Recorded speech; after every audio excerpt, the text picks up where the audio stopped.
Aucun. Il peut rien, lui, c'est Il n'en pas... peut rien, c'est pas sa faute. On peut mourir quand même de 50 façons différentes. Tu peux mourir de à tas de chaque- manières, et surtout à n'importe quel moment. Ça, c'est un truc qu'il faut garder en tête.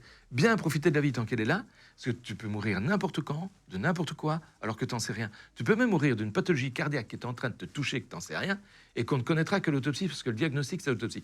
Et il va plus dormir, c'est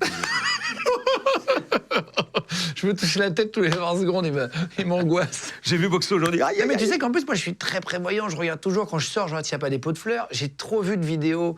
Nous, pour le média, on reçoit plein de vidéos d'actualité, de faits divers, des flux, tu sais, toute la journée. Et parfois, il y a des gens qui décèdent vraiment d'un pot de fleurs qui tombe du balcon de la voisine. Mais ça arrive tous les jours. Enfin, Ça tu sais, arrive. c'est pas à toi que Ouais, je vais non, l'apprendre. ça Un balcon qui tombe, même un morceau de balcon. On a eu une ça pierre. hier. Un balcon complet qui s'est effondré, 2 morts. Putain. Et même une gouttière. Une gouttière en zinc qui tombe, pas, ça tape sur une grand-mère qui prenne son chien. Tu sais pas quand tu peux mourir. Donc, je crois toujours un peu, les gens ils doivent me prendre pour un parano, mais il faut toujours faire attention, même quand tu traverses. Écoute, moi, je fais attention à rien. Et je m'en fous. Parce que je refuse d'être stressé. Je me dis, si ça doit arriver, je suis un peu fataliste. Je crois pas au destin, mais je suis un peu fataliste. Si ça doit arriver, ça arrivera. Ouais. Voilà. C'est une autre façon de le voir. Oui, parce qu'il faut profiter de la vie, quoi. Je t'avais demandé si tu voulais bien, justement, vu qu'on parle des différentes manières de mourir, émission vraiment... c'est marrant parce que c'est une émission à chaque fois où je rigole beaucoup avec toi et en même temps c'est un sujet quand même qui est très grave, ça qui est très... C'est très paradoxal. En fait, je ne ris pas des morts, je ris de la manière de mourir, du truc. C'est ma Mais tu as de l'humour en c'est général. ma façon de ça. faire, j'ai de l'humour en général.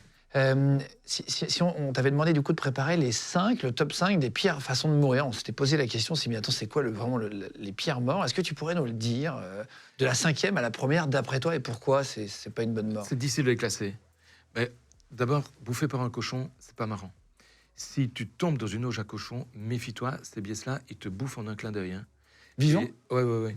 Et d'ailleurs, quand les fermiers te le disent, hein, on va jamais seul vers les cochons. On est toujours accompagné. Il peut se passer n'importe quoi. Tu tombes par terre, le cochon commence à te bouffer, il te maintient avec ses crocs et t'es bouffé, mais il te bouffe vivant, quoi. Jusqu'à ce que tu meurs exsangue en général. C'est-à-dire que tu meurs parce que trop de sang s'est écoulé et que le sang il est dans l'auge à cochon et voilà, t'es mort. Ça c'est arrivé déjà, des histoires? Oui, T'en as vu? J'en ai déjà eu 2. Mais non. Oui, si. On voit ça parfois dans les films, hein, des gens qui sont accrochés, t'as les cochons qui viennent les bouffer en commençant par les pieds, généralement. Je sais plus dans quel film, mais j'ai vu ça. Mais quelle Fois mort 2. atroce. C'est une mort vraiment atroce.